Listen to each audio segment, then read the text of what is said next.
Hello, ladies and gentlemen, it's Ryan, aka Sippin' Piper. Did you ever see a man walk into a Sunday potluck wearing a tuxedo and you immediately think, Lord, this man must be the guest of honor? Then 10 minutes later, you realize he's just a city fella who got lost on his way to a funeral, but he walks with such confidence nobody wants to question it? That's the vibe of this 10. Today, we're talking about Maltese Falcon. When you name a blend after a legendary detective movie, you're making big promises. You're promising mystery, drama, and maybe a pearl-handled Smith & Wesson tucked away in the glove box. Right now, it looks less like a gritty investigator, more like a guy who's extremely dedicated to his historical reenactment society. The tobacco itself is a sight to behold. Dark ribbons, some lighter strands. It's got that classic English look, like a well-worn saddle that's seen more miles than an interstate. This is the kind of tobacco that makes you feel like you should be sitting in a high-backed leather chair, holding a glass of something that's been aging longer than your mortgage, while pretending you actually enjoy opera. And this stuff packs easier than a suitcase for a trip that keeps getting postponed. Mine's been sitting by a door so long it's practically part of the furniture, waiting for the flights that keep getting delayed. And let's be honest, with oil prices bouncing around and gas prices doing gymnastics, this pipe might be the most affordable fuel I've got left. I'm starting to treat my tobacco cellar like this strategic petroleum reserve. At this rate, a bowl of Latakia might end up worth more than a gallon of premium. Now, the tin note is a real conversation starter. Most reviewers mention campfire, plum, raisins, and earthy wood. To me, it smells like a hickory smoker and a box of raisins got into a dispute inside a cedar closet.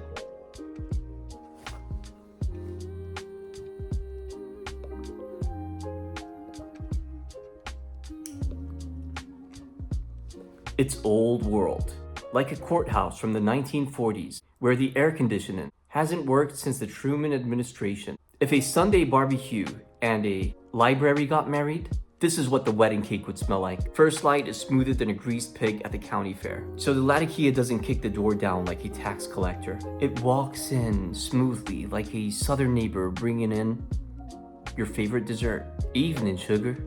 I'll just sit here in the corner keeping things smoky. The smoke is cool and balanced. Campfire tang with a sweetness hanging around like a family recipe nobody wants written down.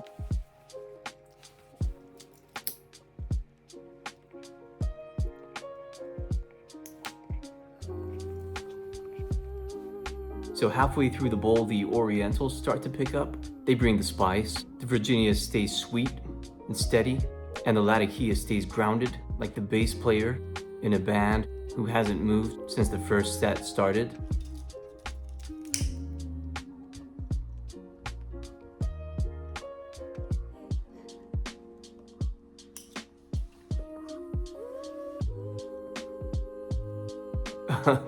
Now the blend starts telling stories.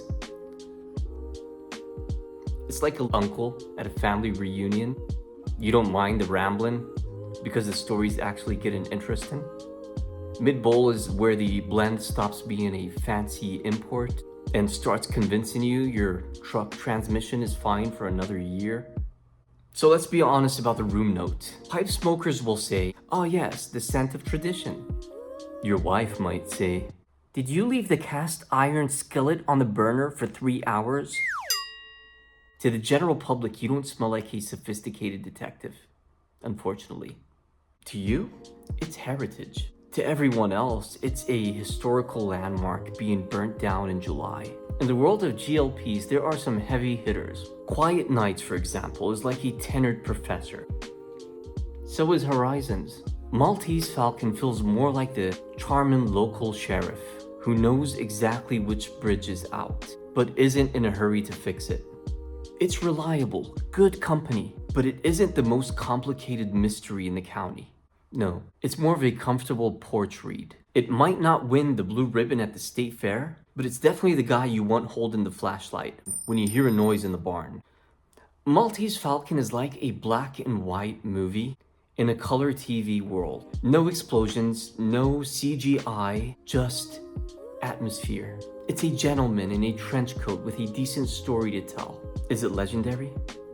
Maybe not, but it's a fine companion on a Tuesday night when the humidity is hidden and your patience is running low. It's not the Maltese Falcon statue, but it's definitely the crate it shipped in. Anyway, friends, that's the case file of Maltese Falcon. Tell me in the comments, did this blend feel like a high-stakes detective mystery, or more like the investigator who shows up late and trips over his own spurs? Sip your pipe slowly, because if you rush it, you'll get a tongue whoop-ass, faster than a debt collector who just saw your luxury vacation photo dump on Instagram. See you in the next bowl. I hope. Well, hey there, folks. It's Ryan with Sippin' Piper. Appreciate you dropping by. You know you make my day brighter. Reading all your comments, seeing that global pride, building this community with all of you on my side. You're the heart and soul of Sippin' Piper, making every single video feel that much richer. Yeah, you're the heart and soul of Sippin' Piper, my pipe sippin' family around the world and wider.